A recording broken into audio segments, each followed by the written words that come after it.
Namaskar,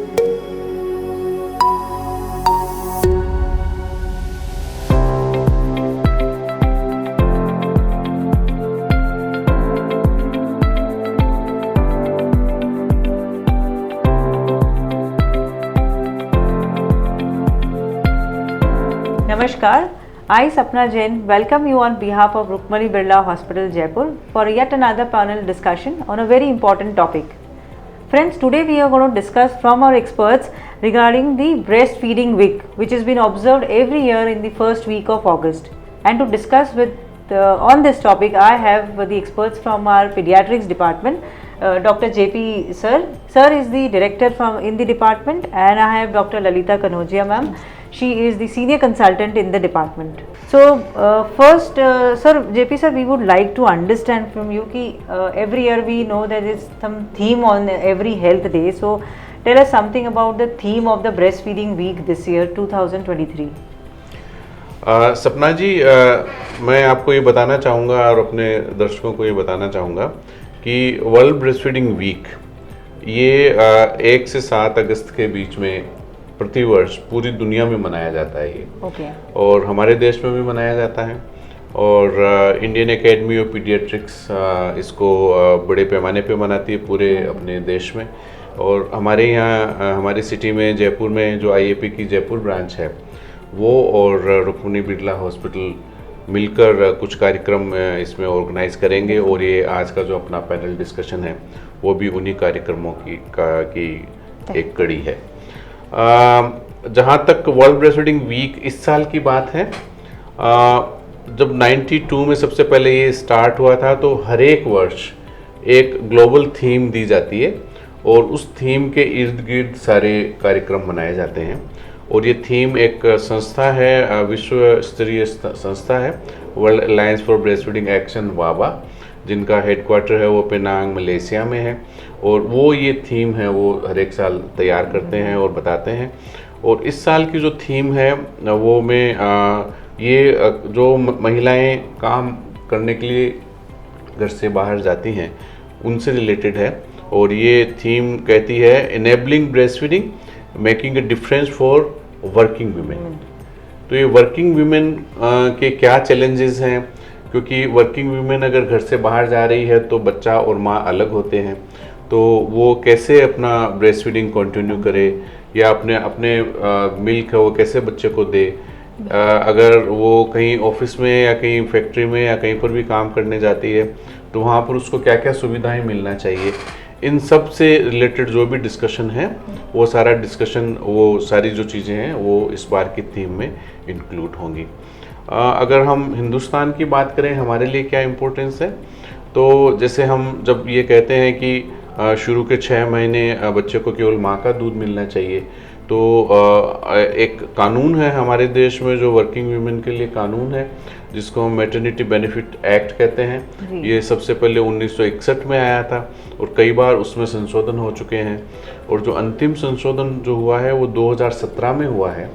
और उस 2017 के संशोधन के हिसाब से अब किसी भी वर्किंग वीमेन को जो कि ऑफिस में काम करती है, जो ऑर्गेनाइज सेक्टर में काम करती है, उसको 26 हफ्ते की मैटरनिटी लीव मिलती है। तो वो लीव है वो डिलीवरी से पहले भी ले सकती है और डिलीवरी के निश्चित समय में डिलीवरी के बाद भी ले सकती है। तो ये सब स्तनपान को प्रोत्साहन देने के लिए जो सरकार कर सकती है वो चीज़ें इसमें हैं। तो इस बार की थीम में इन सब चीज़ों के इर्द गिर्द सारे डिस्कशन होंगे। So friends, we have understood from JP sir ki why is breastfeeding week observed and what is the importance of breastfeeding for a mother and a child. Lalita ma'am, we would like to know from you कि we understood कि what is the importance, but what are the best practices when it comes to breastfeeding which are recommended by the government bodies and the doctor bodies? Namaskar. So recommendation by the government bodies, WHO and everybody else, IAP is that जन्म होते ही 1 घंटे के अंदर feeding start हो जाना चाहिए। Within 1 hour breast feeding start होना चाहिए। सिर्फ माँ का दूध, एक्सक्लूसिव ब्रेस्ट फीडिंग और कुछ भी नहीं, ये 6 महीने तक होना चाहिए। उसके बाद कॉम्प्लीमेंट्री फीडिंग स्टार्ट किया जा सकता है और यह ब्रेस्ट फीडिंग अपन ऑलमोस्ट 2 इयर्स तक कंटिन्यू दे सकते हैं बच्चों को। This is the standard recommendations for breast feeding and जैसे सर ने कहा इस बार थीम फॉर वर्किंग मदर्स है, सो ये भी है जैसे मैटरनिटी लीव थोड़े टाइम पहले भी लिया जा सकता है, फिर वो 6 महीने पूरे हो नहीं पाते हैं, तो इसमें ये कहा जाता है कि आप मिल्क एक्सप्रेस करके भी रख सकते हैं। ऑलमोस्ट रूम टेम्परेचर पे 3-4 घंटे रह जाता है और फ्रिज में ऑलमोस्ट 12 घंटे माँ का दूध रह जाता है। तो that also can be done to ensure that बच्चे को माँ का दूध मिले। होल एफर्ट उसी की तरफ होता है। So friends, we have heard from Lalita ma'am ki what are the best practices and when you should start the breastfeeding for your child. Sir, JP sir, a lot of times we as a layman keep on Google searching what is colostrum and what it is the importance for your baby, but of course we cannot really trust if it is not from the expert. So we would like to know from you what is colostrum. जी हाँ, colostrum जो बच्चा पैदा होने के बाद शुरू के 3-4 दिन तक जो दूध निकलता है या जो भी सिक्रेशन आते हैं माँ के छाती में, उनको हम कोलोस्ट्रम कहते हैं। Okay. ये बहुत ही गुणकारी है बच्चे के लिए। इसमें बहुत सारी चीज़ें ऐसी होती हैं, इसको फर्स्ट इम्यूनाइजेशन कहते हैं। वो इसलिए कहते हैं क्योंकि इसमें बहुत सारी ऐसी चीज़ें होती हैं जो कि इन्फेक्शन से रोकने के काम आती हैं। एंटीबॉडीज़ होती हैं, बाकी दूसरी चीज़ें होती हैं। ये प्रोटीन में इनमें प्रोटीन ज़्यादा होता है, इसमें विटामिन ए ज़्यादा होता है। ये सारी चीज़ें भी बच्चे के लिए बहुत ज़्यादा ज़रूरी होती हैं और बच्चे के लिए बहुत फ़ायदेमंद होती हैं। फिर ऐसा मानते हैं कि जो कोलोस्ट्रम होता है वो जब आंतों में पहुंचता है तो आंतों की एक्टिविटी को बढ़ाता है, और जो स्टूल बच्चे के आंतों में जमा है जब माँ के पेट से, जिसको हम मिकोनियम कहते हैं, उसको ये जल्दी बाहर निकालने में मदद करता है जो कोलोस्ट्रम है। तो उससे बच्चे को जो जॉन्डिस, एक न्यूबॉर्न बेबीज़ में जॉन्डिस ज़्यादा होता है, उसको भी कम करने में ये मदद करता है। तो कोलोस्ट्रम हर एक बच्चे को मिलना चाहिए। हमारे यहाँ पहले, अब थोड़ा कम हो गया है, पहले एक ये ट्रेडिशनल प्रैक्टिस थी कि जो शुरू का दूध आता था उसको निकाल कर थ्रो कर देते थे कि ये दूध है क्योंकि माँ के पेट में तो दूषित है। लेकिन अब उसमें कोई वैज्ञानिक तथ्य नहीं है, इसमें ऐसा नहीं करना चाहिए। और बच्चे को, जैसे डॉक्टर ललिता ने बताया, कि पैदा होते ही बच्चे को अपना माँ को दूध शुरू करना चाहिए, तो उसमें कोलोस्ट्रम स्टार्ट हो जाएगा। Lalita ma'am, I would like to ask you one question. I think ज़्यादातर लोगों को ये पता है, बट स्टिल आई थिंक हमें एक एक्सपर्ट से समझना चाहिए कि ब्रेस्ट फीडिंग का बेनिफिट एक बेबी के लिए क्या है from the medical point of view. If you can just explain us this. बिल्कुल, ब्रेस्ट फीडिंग के बेनिफिट्स ही बेनिफिट्स है। देर इज़ नो डिसएडवांटेज, इसमें कोई डिसएडवांटेज नहीं है। फर्स्ट, सबसे पहले पॉइंट, इट इज़ जैसे एक प्रीटर्म बेबी टाइम से पहले पैदा हो, उस माँ का दूध अलग है एज़ कम्पेयर टू वो मदर जिसका बेबी पूरे 9 महीने पे पैदा हुआ है। दैट मीन्स जिस माँ, हर एक बेबी के हिसाब से उस माँ का दूध बनता है। तो ऑप्टिमल न्यूट्रिशन, जितना उस बेबी को चाहिए उतना उस दूध में कैलोरीज होते हैं। सेकेंड, एक आइडियल टेम्परेचर, जो बॉडी टेम्परेचर होता है उसमें, ना ज़्यादा गर्म ना ज़्यादा ठंडा, and untouched by hand, cleanest, safest, क्योंकि उसमें हाथ का लगना ही नहीं, direct from the breast to baby के मुंह में जाता है, इसलिए कोई कंटामिनेशन का इसमें डर नहीं रहता। फिर बचपन से लेके अब तक माँ को जो भी छोटी बीमारियाँ हुई हैं उसके अगेंस्ट बॉडी में बनते हैं एंटीबॉडीज़, और वो दूध के तहत बेबी को पहुँचता है। सो बेबी को नेचुरल प्रोटेक्शन। हम एज डॉक्टर्स एक बार वैक्सीनेट करते हैं, पर जब भी आप दूध पिलाते हो आप हर बार वैक्सीनेट कर रहे हो अपने बेबी को। थर्ड पॉइंट है कि बेबी मदर के मिल्क में लैक्टोबैसिलस बोल के एक बैक्टीरिया रहता है जो कि हेल्दी बैक्टीरिया है। ये बेबी के आंतों को लाइन करती है और एलर्जीज होने की संभावना और भी कम करती है। ये बेबीज जो आप मदर के दूध पे पले रहते हैं, इनका इंटेलिजेंस क्वोशेंट भी बहुत अच्छा रहता है। आप देखते हो काफ़ी बार लोग एडवर्टाइजमेंट्स आते हैं, DHA एडेड है, ओमेगा फैटी एसिड्स एडेड है, ये सब ऑलरेडी ब्रेस्ट मिल्क में एडेड है। एंड सो बेबी का मेंटल विकास, दिमागी विकास माँ के दूध पे सबसे बेस्ट माना जाता है।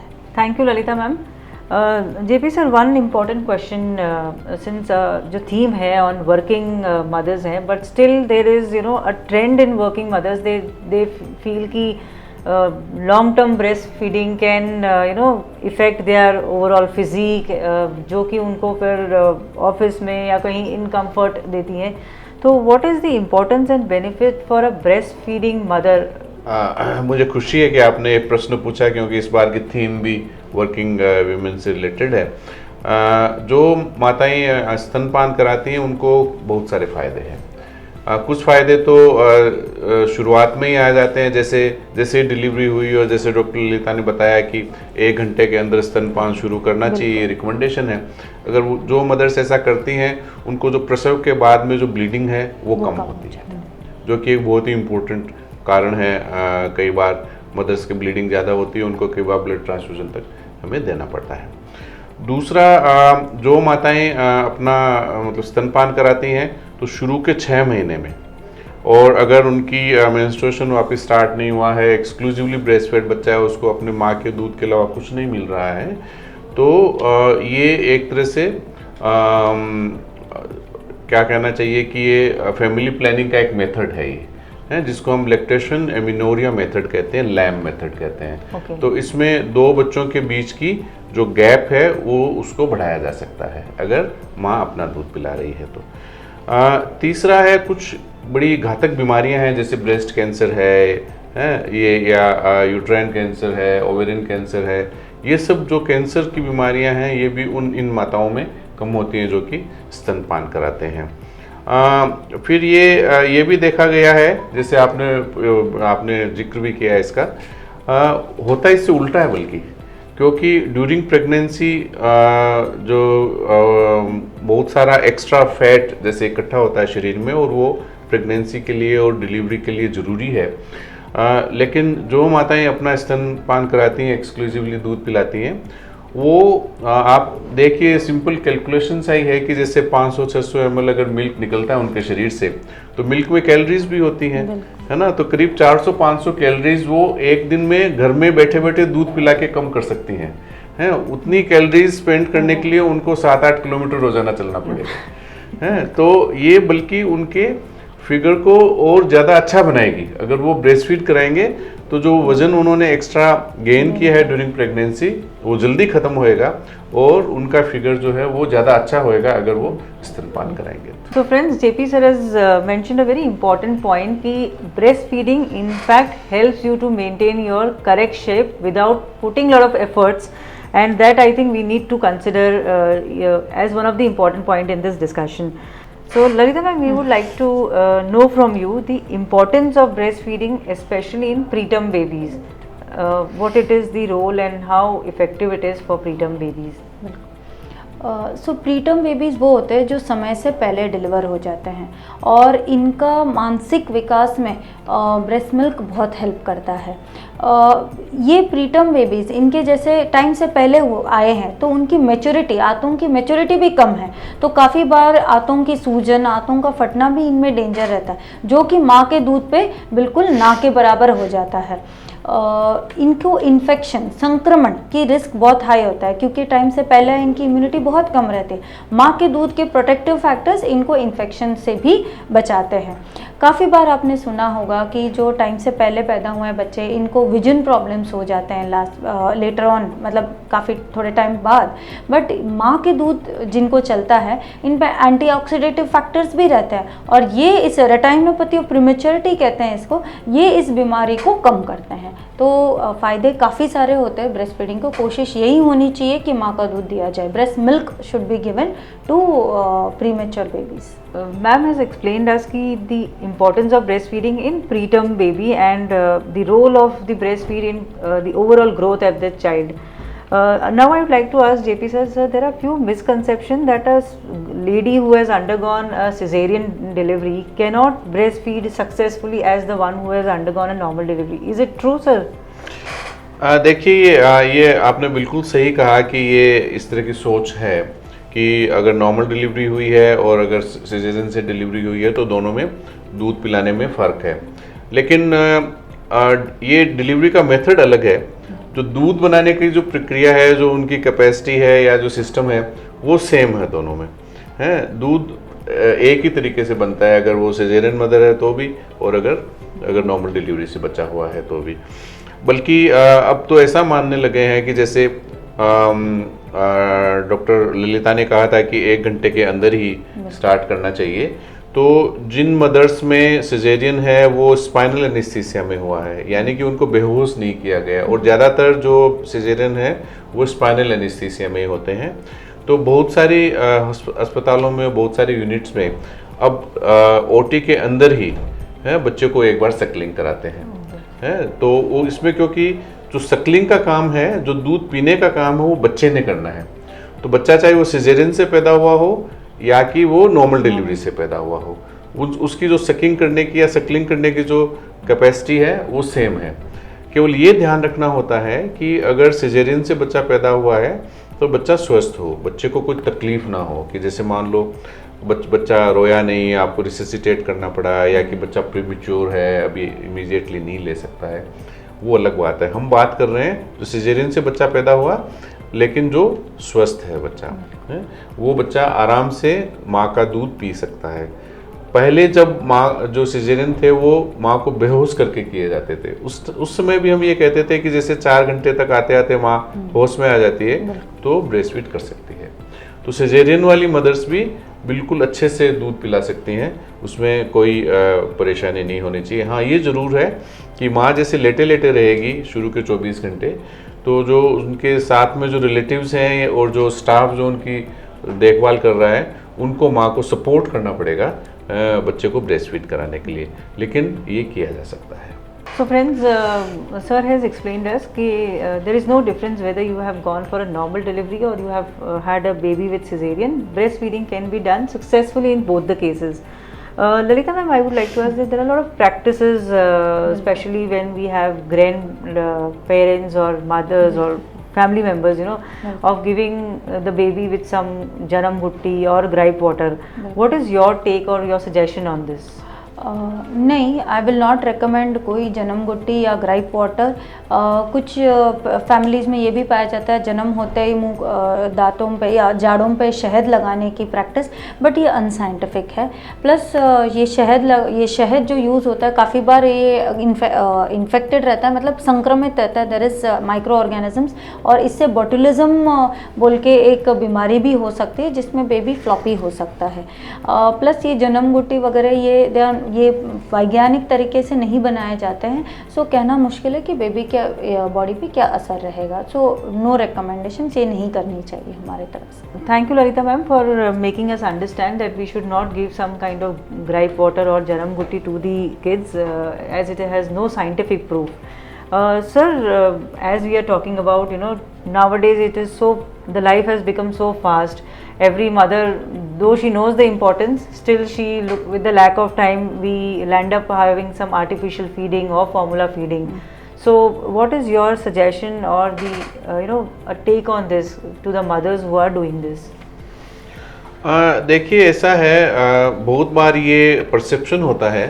परसेप्शन ये होता है कि मेरा दूध पूरा नहीं है, और जितनी भी मदर्स में ऊपर का दूध शुरू किया जाता है, करीब करीब सब में यही परसेप्शन करके होता है कि मेरा दूध शायद बच्चे को पूरा नहीं हो रहा और उसका पेट नहीं भर रहा है।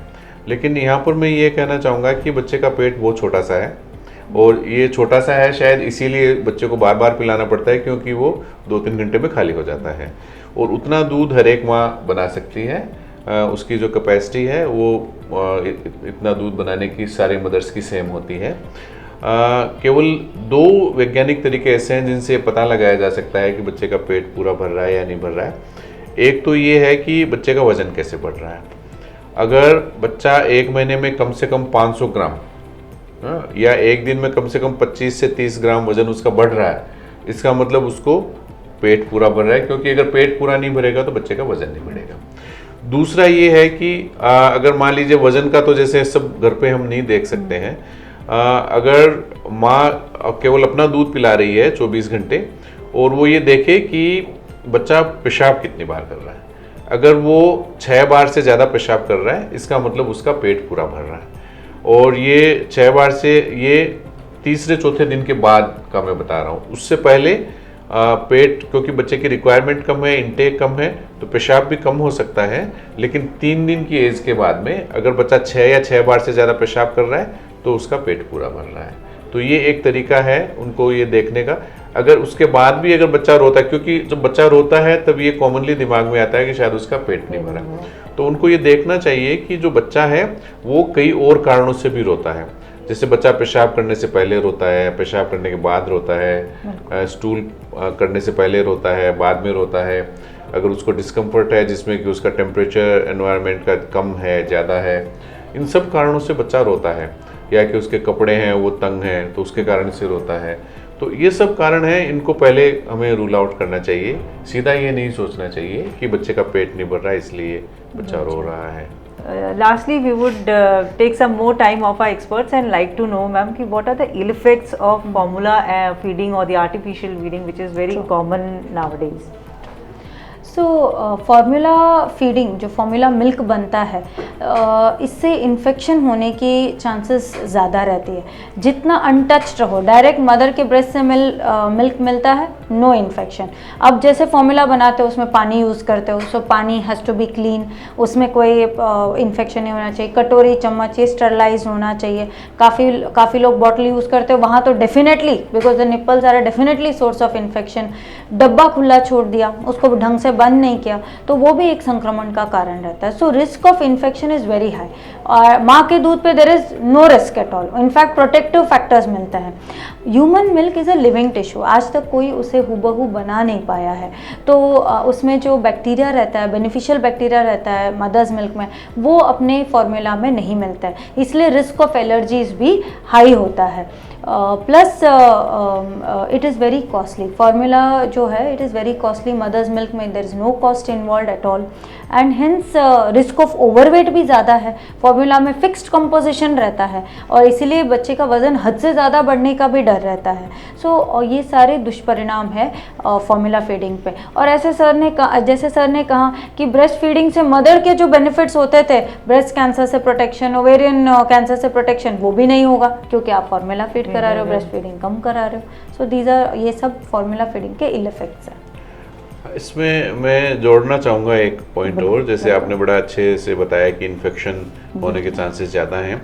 उसमें एक चीज़ हमें ये बिल्कुल स्पष्ट तौर पे समझनी चाहिए कि जो ये प्रोडक्ट इटसेल्फ जो है वो स्टेराइल नहीं है।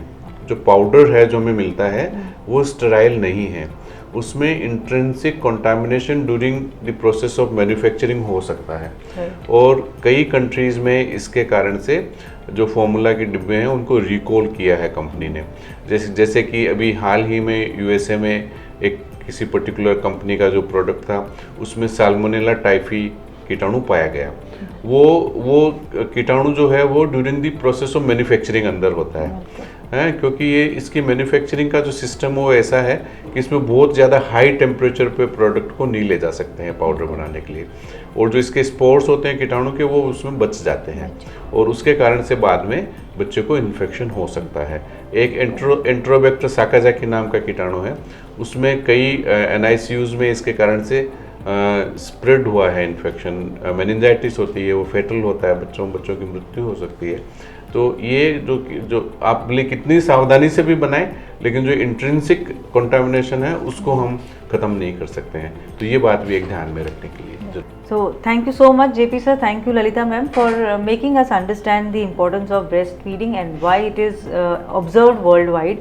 So friends, if you want to know more about this particular topic, or if you have any problem breastfeeding your baby, you can consult our experts at Rukmani Birla Hospital from 10 to 4 from Monday to Saturday. Thank you so much for joining us.